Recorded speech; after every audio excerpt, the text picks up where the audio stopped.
This story is titled, Mom and Dad Gifted My Brother a Brand New BMW, then Forced Me to Claim Responsibility in Court for His Accident. Hey everyone, I'm a 26-year-old male who has been getting the absolute end of the stick in my family since childhood. My younger brother Ethan, 23, is the golden child who can literally do no wrong in my parents' eyes. The favoritism in our house is so obvious that it would make a sitcom writer blush. I'm not even exaggerating. This is some straight-up everybody loves Raymond type situation, except it's real and it's my life. Since I turned 18, I've been forced to pay $450 monthly rent to live at home. Yeah, you read that right.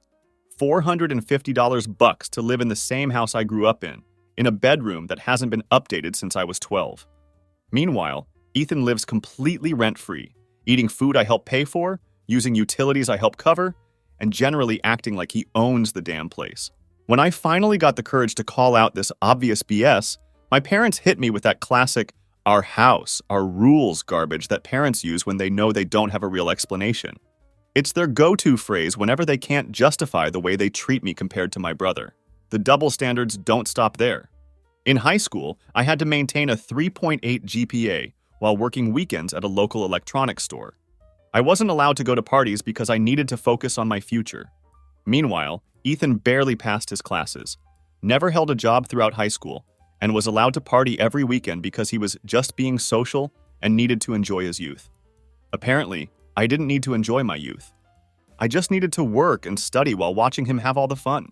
Every achievement of mine got a half-hearted good job, while Ethan got praised for the bare minimum effort. It didn't matter what I accomplished. It was never enough to warrant the kind of celebration Ethan would get for doing practically nothing. I currently work 40-plus hours weekly at this soul-crushing marketing job just to save enough to escape this hellhole. My plan has been to save up enough for a decent apartment with first and last month's rent. But every time I get close to having enough saved up, some mysterious family emergency appears, and guess who's expected to help out? That's right, the responsible one who actually has savings.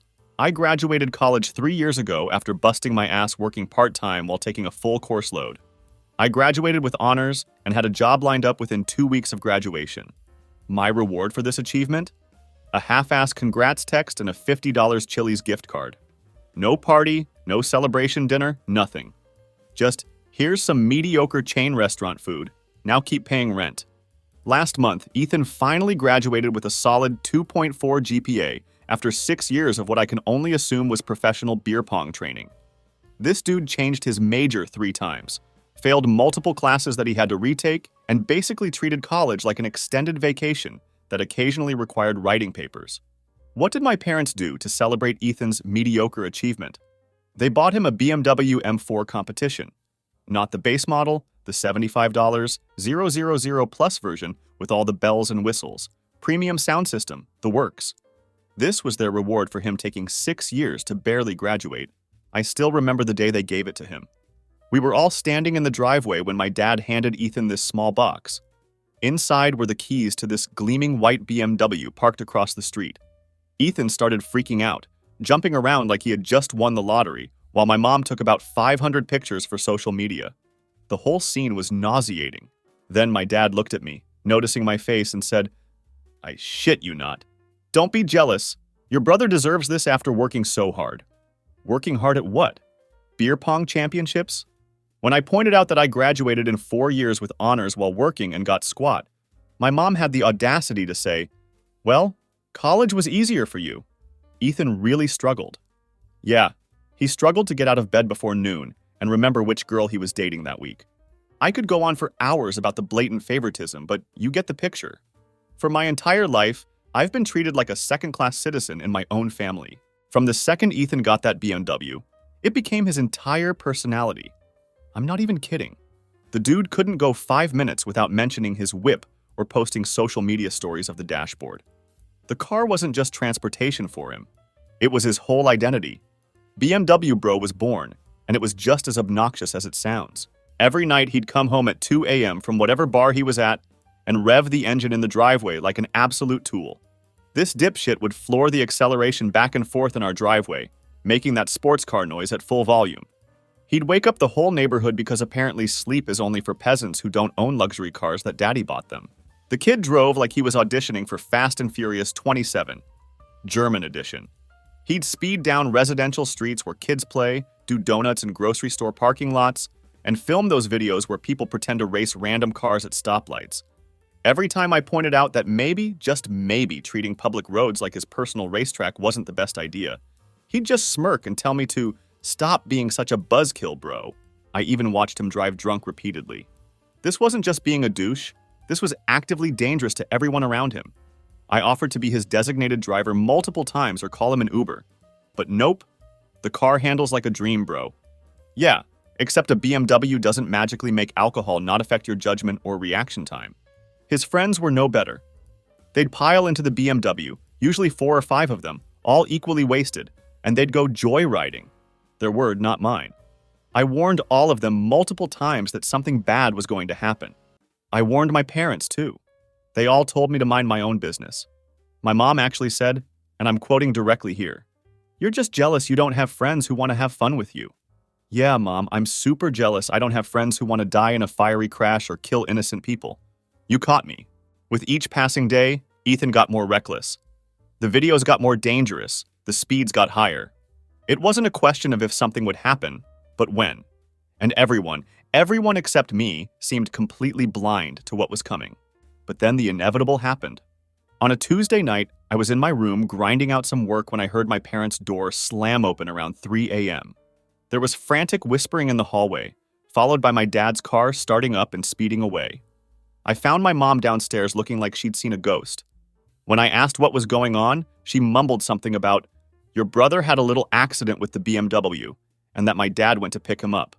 A little accident. That's family code for major shit that they're already planning how to minimize. Around 4:30 a.m., I heard my dad's car pull into the driveway. I went to the front window and saw him practically dragging Ethan up the walkway. Ethan could barely walk, was missing a shoe, and had what looked like dried blood on his forehead. My dad was frantically shushing him as Ethan slur-shouted something about "tree came out of nowhere, man." Turns out Golden Boy wrapped his BMW around a tree after leaving a bar. Shocking, right? Who could have possibly predicted this completely unpredictable event that I had only been warning everyone about for weeks? By some miracle, Ethan wasn't seriously hurt, just a cut on his forehead and probably some bruises from the airbag. The BMW, however, was almost totaled. Front end smashed in, airbags deployed, windshield cracked, the whole 9 yards. They helped him to his room like he was a toddler who stayed up past bedtime, instead of a grown-ass man who just committed a felony. I didn't get the full story until the next morning. Ethan had been at the Rusty Nail, got absolutely wasted with his equally brilliant friends, then decided that driving was definitely a great idea. His friends, these stand-up citizens, apparently encouraged this plan, with one of them even filming Ethan doing shots and then twirling his BMW key saying, "Let's see what this baby can really do." On the way home, he took a corner way too fast, lost control, jumped the curb, and plowed straight into some poor homeowner's massive oak tree. My dad got there before the police showed up. According to my mom's whispered phone call to my aunt, which I definitely eavesdropped on, my dad took care of it with the homeowners. I have no idea what he promised them, but knowing my dad, it wasn't cheap. He probably wrote them a check on the spot to forget the whole thing. The real mystery was how he convinced them not to follow through with the police. They had the BMW towed to our garage, where it sat like a giant metal middle finger. The front end was completely caved in.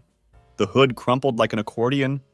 Both airbags had deployed, leaving that weird powder residue everywhere inside. The windshield was a spiderweb of cracks, and one of the front wheels was bent at an angle that definitely wasn't factory standard. It was a $75,000 paperweight now. The garage door stayed closed. 2 days after the crash, my parents called a family meeting in the living room. In the history of family meetings, not once has one ever been called to deliver good news. Nobody ever calls a family meeting to announce, "Hey, we're all going to Disney World." So I walked into the living room where my parents were sitting on the couch with those serious faces people put on when they're about to ask for a kidney. Ethan was slouched in the armchair, scrolling through his phone like this whole thing was a minor inconvenience taking him away from his important TikTok browsing. The bruise on his face had turned a lovely shade of yellow-purple that honestly improved his appearance. My dad cleared his throat and looked at me with that fake, serious expression he puts on when he's about to say something completely unreasonable, but wants to make it sound logical and fair. He's got this whole routine. Straightens his back, does a little throat clear, clasps his hands together. It's like watching a shitty actor prepare for a scene. "Son," he started, "we've looked into the damage to Ethan's car." He said this like the BMW had caught a cold. "The insurance won't cover it because—" He trailed off, looking uncomfortable. "Because he was driving drunk," I finished for him. My mom shot me a look that could curdle milk. "Don't be dramatic. He'd only had a few drinks." "Right. A few drinks that made him unable to walk straight or form coherent sentences when he got home. In my mom's world, anything short of being literally unconscious counts as a few drinks." My dad continued as if I hadn't spoken. "The point is, repairs are going to cost around $22,000, and we think it's only fair that we all chip in as a family." I actually laughed out loud, thinking it was a joke. Then I realized they were serious. They had the audacity, the absolute brass balls, to ask me to help pay for repairs on a car that I don't own, don't drive, and that was damaged because Ethan decided to drive drunk and crash it. I couldn't believe what I was hearing. "You want me to help pay for repairs on a car that I don't own, don't drive, and that was damaged because Ethan decided to drive drunk?" I repeated, just to make sure I wasn't having a stroke and hallucinating this conversation. "We're a family," my mom said, as if that explained everything. "And you're the only one with significant savings right now." There it was. They knew I had been saving to move out, and they saw it as a convenient pot of money to fix their golden child's mistake. My savings wasn't for my future. It was just an emergency fund for Ethan's fuck-ups. "Got it. How much are you expecting me to chip in?" I asked, making air quotes around chip in because we all knew that was code for pay for most of it. My dad had the decency to look slightly uncomfortable. "Well, your mother and I can put in about $3,500 from our emergency fund. Ethan has about $500 saved up. Lol, of course, Ethan only had $500 to his name despite never paying rent or bills. That money was probably earmarked for weed and whatever overpriced streetwear brand he was into that month. So you want me to pay the other $18,000? I finished for him. It wasn't a question. My dad nodded like he was relieved I understood. "We'll figure out a payment plan. Maybe $1,200 a month until it's paid off. We know you've been saving up."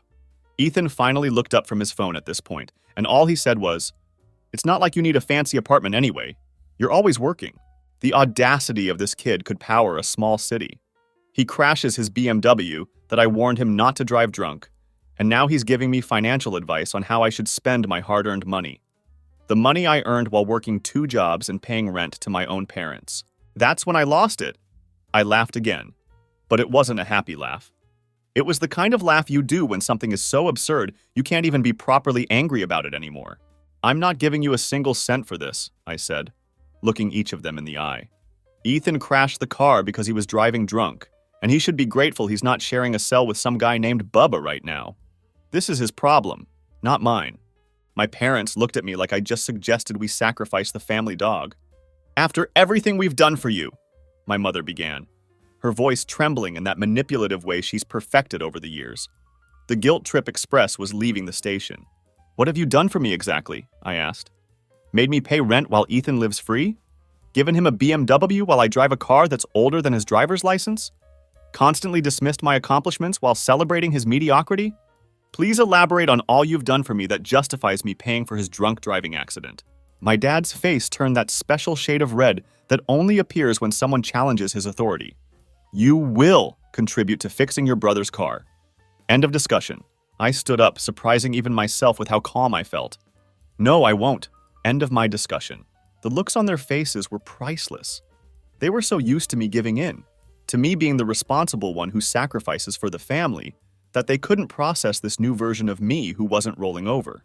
"You're being selfish," my mom said, pulling out the ultimate weapon in her arsenal.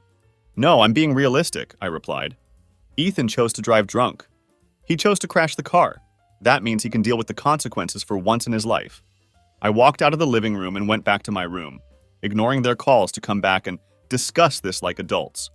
The irony of them suddenly wanting an adult discussion was not lost on me. As I closed my bedroom door, I heard Ethan ask, "So does this mean I'm not getting the car fixed?" Always focused on his goals, that kid. I had no idea what they'd do next, but I knew one thing for certain. This was far from over. In my family, no isn't considered a complete answer. It's just an invitation to find more creative ways to get what they want. The next few days were tense. My parents barely spoke to me except to ask if I'd reconsidered their generous offer to let me pay for Ethan's BMW. I kept my answers short and to the point. No. This led to a lot of heavy sighs, slammed doors, and my mom doing that passive-aggressive thing where she talks about me in the third person while I'm literally in the same room. Some people just don't understand family loyalty, she'd say to no one in particular while I was eating breakfast 3 feet away from her. Real subtle, Mom. I caught them whispering a few times, huddled around the kitchen table with papers spread out. They'd go quiet when I walked in. Never a good sign in my family. Anytime people stop talking when you enter a room, you can bet your ass they're talking about you, and not in a "we're planning his surprise party" kind of way. Friday night I came home from work and found my dad on the phone with someone from the insurance company. He was using his professional voice, the one he uses when he's trying to convince people he's not full of shit.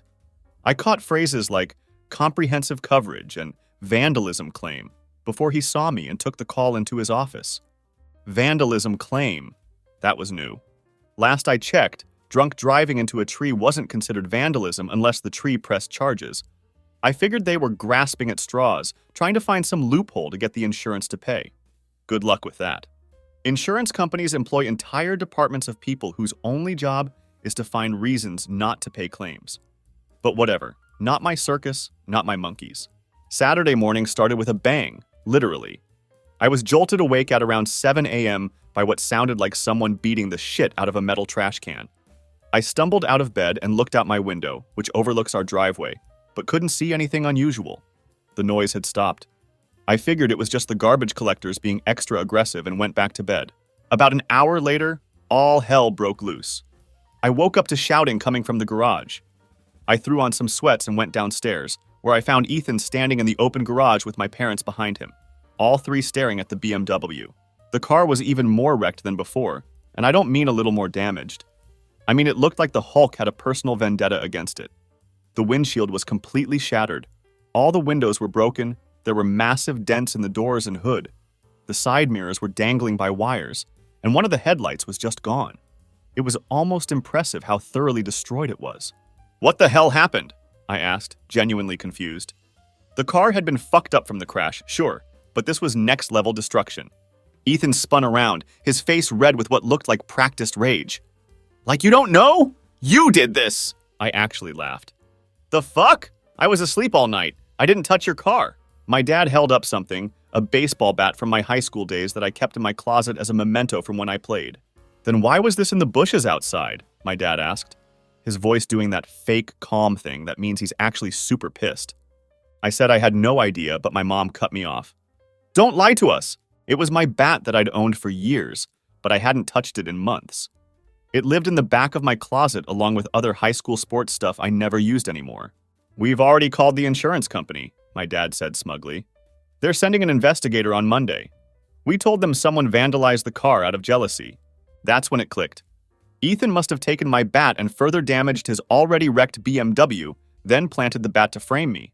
The insurance wouldn't pay for the drunk driving accident, but vandalism? That might be covered. And bonus points for getting revenge on Big Bro who wouldn't pay for his mistake. Now it made sense. I looked at Ethan and saw that little smile he was trying hard to hide. This wasn't just him being a spoiled brat. This was actual malice. He deliberately set me up, and my parents were in on it. "You're seriously going to frame me for this?" I asked, looking straight at Ethan. He smirked. "Who do you think they'll believe? The straight-A student with a bright future, or the jealous older brother who still lives at home and complains about everything?" My parents stood behind him, arms crossed, a united front against me. They'd already chosen their side, as they always did. It didn't matter that what they were doing was literally insurance fraud, a felony. It didn't matter that they were willing to let me take the blame for something I didn't do. All that mattered was protecting their golden child. "This is bullshit, and you know it," I said, surprisingly calm considering the circumstances. "I didn't touch the car. I was asleep all night." My mom scoffed. "We heard you leave your room around 2 a.m. The neighbor's security camera probably caught you too." Now that was interesting. We didn't have neighbors with security cameras, at least none that would capture our driveway or garage. They were bluffing, which meant they knew exactly what had happened because they had helped plan it, or at the very least, they knew Ethan did it and were covering for him. "So let me get this straight," I said, crossing my arms. You want me to either pay $18,000 for repairs to a car I don't own, or you'll frame me for vandalizing it to commit insurance fraud? Those are my options? My dad's face flushed. Nobody's framing anyone. We know you did this because you're angry about the money. I went back to my room without another word. There was no point arguing with them. They'd already decided their version of reality. I closed my door, sat on my bed, and tried to think. This had escalated from typical family bullshit to actual criminal behavior real quick. I grabbed my phone and called my boss, asking for an emergency day off on Monday. No way was I leaving my defense in my family's hands when the insurance investigator showed up. I needed to be there to tell my side of the story. As I hung up, I realized something that made my stomach drop. My parents had just shown me exactly how far they were willing to go to protect Ethan. They would frame their other son. They would lie to authorities, which made me wonder, what the hell had they covered up for him in the past that I didn't even know about? The insurance investigator showed up Monday morning at exactly 9 a.m. The guy's name was Mac, and I've seen this before type who wore a wrinkled button-down tucked into khakis and carried a tablet and a camera. My dad tried to tell me to go to work and that they would handle everything, but I just stared at him until he backed down. Funny how quickly his authority crumbled when I didn't immediately roll over. My parents did their best June and Ward Cleaver impression when Mac arrived. Ethan slouched nearby, looking appropriately victimized, occasionally touching the bruise on his face for dramatic effect. Mac was polite, but all business. He went straight to the garage to examine the BMW, taking dozens of photos from every angle. He spent a long time looking at the front-end damage versus the new damage, which made me hope he might notice the obvious. This car had been in two very different incidents. After examining the car, Mac asked to speak with each of us separately. My parents went first, together. They were in there for about 30 minutes. Then Ethan went in for his interview, which lasted maybe 15 minutes. I could hear him raising his voice at one point, probably for dramatic effect. When it was my turn, I sat down across from Mac at our kitchen table, where he had set up his laptop and some papers. He looked at me and said he had some questions about my whereabouts on Friday night and early Saturday morning. I told him the truth. I was home in bed asleep. I had come home from work around 6 p.m., made a sandwich, played some Xbox, and went to bed around 11 o'clock. I didn't leave my room until I heard the commotion in the garage the next morning. Mac nodded, making notes. Then he asked me point blank if I had anything to do with the damage to the BMW. No, I said, looking him straight in the eye. And here's what you need to know that they probably didn't tell you. That car was already significantly damaged before the so-called vandalism happened. He raised his eyebrows, the most emotion he'd shown so far. I explained everything. The BMW was a gift to Ethan for his mediocre graduation. He'd been driving it recklessly since he got it. I told Mac about the drunk driving, the speeding, the videos. Then I got to the crash. How Ethan had wrapped it around a tree while driving drunk about a week ago, and my parents had somehow managed to avoid police involvement. Check the airbags, I told him. They've already been deployed from the initial crash. Look at the front-end damage versus the new damage. It's clearly different. The front-end damage is from impact with a tree. The rest is from, well, not from me. I also told him about my parents' attempt to get me to pay $18,000 for repairs and how the vandalism mysteriously happened right after I refused. Mac wrote everything down without showing much reaction. Then he asked if there was anyone who could verify I was in my room all night. No, I admitted. I live with my parents and Ethan. But I did order a pizza around 9:30 p.m. on Friday, and I was playing Xbox Live with friends until about 11 o'clock. They can confirm I was online. He nodded and made more notes. Then he surprised me by asking, "Do any of your neighbors have security cameras?"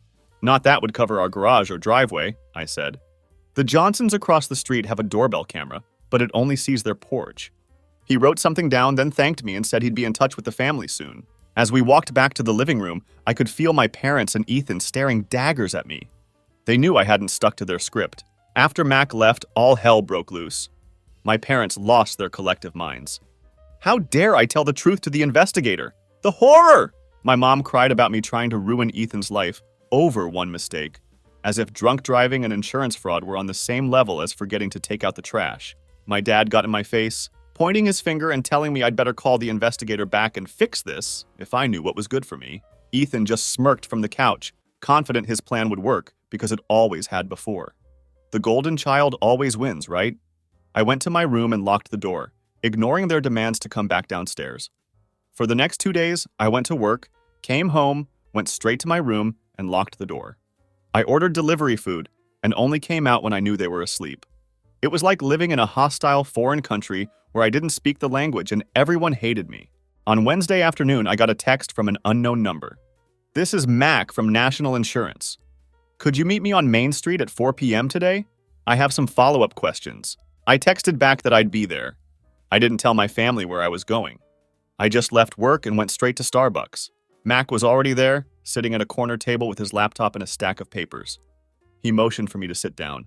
"I wanted to talk to you away from your family," he said, his voice low. "We've uncovered some inconsistencies in the claim." Turns out Mac was more thorough than my family anticipated. He'd canvassed the neighborhood looking for security footage and found something. The neighbors 2 doors down had installed a new security system last month that had a wide-angle camera covering most of the street. And guess what it captured at 2:13 a.m. on Saturday morning? Ethan, clear as day, taking my baseball bat from my car's trunk where I kept sports equipment and going ham on his already damaged BMW. The footage showed him methodically breaking every window, denting the hood and doors, and even ripping off one of the side mirrors. Max slid his tablet across the table to show me the footage. There was my brother at 2 a.m., staging the entire thing. It was so obvious and ridiculous. "I've been doing this job for 15 years, Max said, "and this is one of the dumbest frame jobs I've ever seen." He then told me he'd already reported the findings to his superiors at the insurance company. They were denying the claim and had referred the case to their fraud department. He had also been in contact with the local police, who wanted to speak with me and Ethan. "The police officer will be here in about 10 minutes, Max said. "I wanted to give you a heads up before they contact your family. Given the circumstances, I thought you might prefer to talk to them separately." I thanked him, genuinely grateful for his kindness and for believing me. The police officer arrived. She was a woman, Officer Rivera. She took my statement, showed me the footage again, and asked if I wanted to press charges against Ethan for attempting to frame me. "The DA will decide whether to pursue the insurance fraud charges," she explained. "But for the false reporting and the attempt to frame you, that's your call." I sat there thinking. Yes, Ethan is my brother, my flesh and blood. But he was also the person who had deliberately tried to frame me for a crime I didn't commit, who would have happily let me take the fall for his drunk driving and subsequent tantrum, potentially ruining my record, my job prospects, my life. I thought about all the years of favoritism, all the double standards, all the times I'd been made to feel less than because I wasn't Ethan. I thought about how they were willing to let me take the fall for insurance fraud to protect him. And then I thought about how tired I was of all of it. "Yes," I told the officer. No hesitation, just a simple yes. She nodded, made some notes, and asked me to come to the station later to give a formal statement. We agreed on 6 p.m. that evening. I drove home, pulled into our driveway around 5 p.m. to grab some stuff before heading to the police station. To my surprise, a police cruiser was already parked out front. Looked like Officer Rivera hadn't wasted any time. Walking into my house that moment was like walking into a war zone. My mom was pacing and crying in the living room. Dad was on the phone with someone, talking frantically about misunderstandings and family matters. Ethan was sitting on the couch looking pale.